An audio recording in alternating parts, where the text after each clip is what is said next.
Hello, people! YouTube fans of this series. It's Steven, not at his kitchen counter. Of course, because it's an E-Vader series.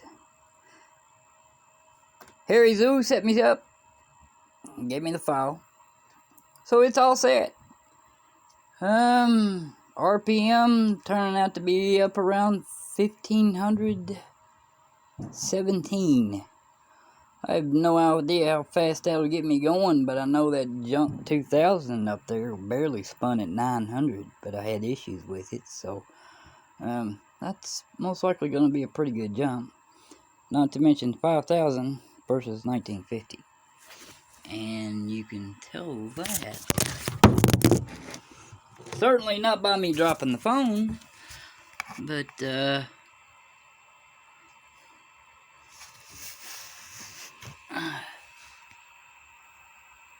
a serial number from the factory on this E-Vader, and as you can see, it's standing off, and it also says QS motor. So yes, it is a QS motor manufactured, but it's per the specs of the factory on the E-Vader. Yeah. Anyway, I guess we can get busy.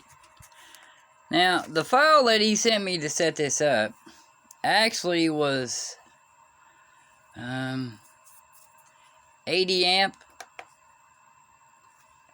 on bus bar current. I changed it to 60 for economy. I don't really have a huge battery in this thing anyway. Okay, now on the other part, sport mode, he had set it 150 amp. Now the manual for the Voltol says 120 amp max. And I only want to do 80 amp because I'd like to keep the front wheel on the ground. Yeah. And if I try and take off too fast by accident, the back wheel starts spinning on a damp road, for example.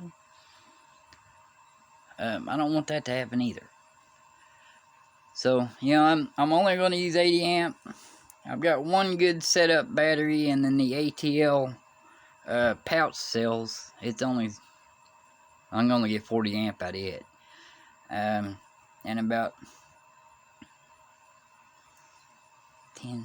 80 amp out of the other max.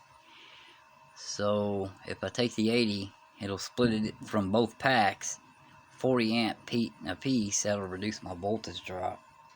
And that stupid camera's going blurry.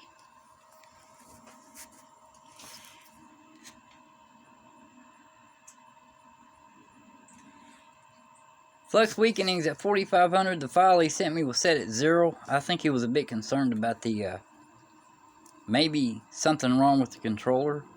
I sent him a message back. I'll find out more later, but I need to send him a video about the motor with the flux weakening set at 4500 per default.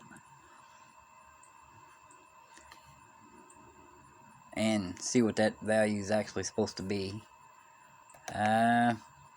Pole pair on this motor is 16 pole. And the EBS ratio, well, they've got it set way high, like 25. And that, what I was saying about the 2000, if it was set at 25, as soon as you let off the throttle, that's like applying a very firm brake. If somebody's behind you and you're out on the main road, that could be a little dangerous, especially if they're, well, on vacation in the phone while they're driving. But that always defaults to 100 whenever you open that. Frame rate. And I don't know what it is about the BMS, but I've got to set this under voltage to 65 or 66 volts. I may even have to go to 67. The last time I ran the battery down, I think it hit 66 volts and just shut down. I mean, it shut down right down. But I'm going to try this. And that was actually before I added the ATL batteries in.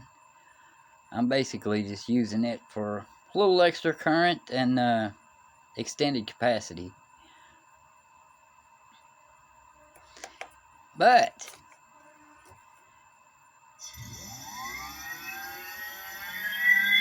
this is in sport mode.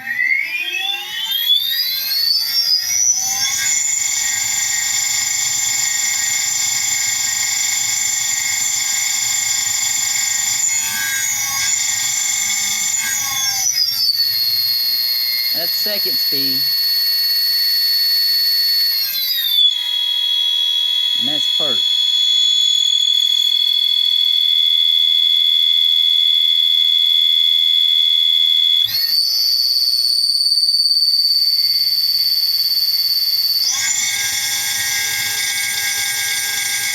And back up the boost.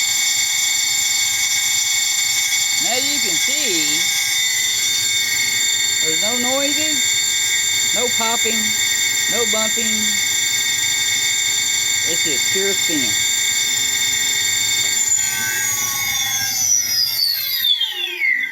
Pull the brake and auto regen engages. I think that's pretty much going to be it for now. My tire won't be available till tomorrow. And what I was fussing about in the last video. Yeah. I got one coming in today. I cannot believe what I paid for this thing. They could not include that.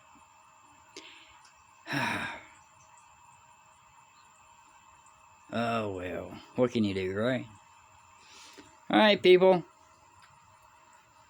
Just tossing an update out there to let them know I've got this thing underway. Controllers definitely sorted out. I mean, this is from the manufacturer. The Voltol is from the manufacturer, well, what they recommend. And I'm not sure if they build this or not, but it is. He told me it's designed to run this. So, got a match set. And on the wiring, I was right on the last video. I had to reverse the blue and yellow. And I also had to reverse the blue and yellow on the hall sensor instead of messing with the plug itself off of the controller. He said do not do anything with the motor side on the cables. The MOSFETs and the hall sensors are extremely static sensitive, and the least little bit of static will damage them. So make your change on the cable that comes out of the controller. Switch the blue and the yellow, and switch the blue and the yellow on the hall sensor. After I did that, uploaded the file, made a couple of changes, spun the throttle, and this is the result. I'm quite happy. No issues whatsoever. Now, just get my Michelin tire in here, and I tell you, I'm so eager right now, I'm almost tempted to take that tire and put it on here. I want to have a go. Yeah, do a run. See how fast it'll go. But that thing's all will go flat before I get back home. It does expand out pretty bad. Anything above 30 miles an hour, you can see that center just bulge up. So that may be why it's going flat. Alright, well, I believe that's a wrap for this session. Let me know in the comments if you want to know any more info after I get the tire put on. I'm sure there's some people that might want to see it go. I can latch my phone on, do a screen capture with a speedometer, which I may do anyway, just to show the end results. Catch you later, YouTube. Have a good one.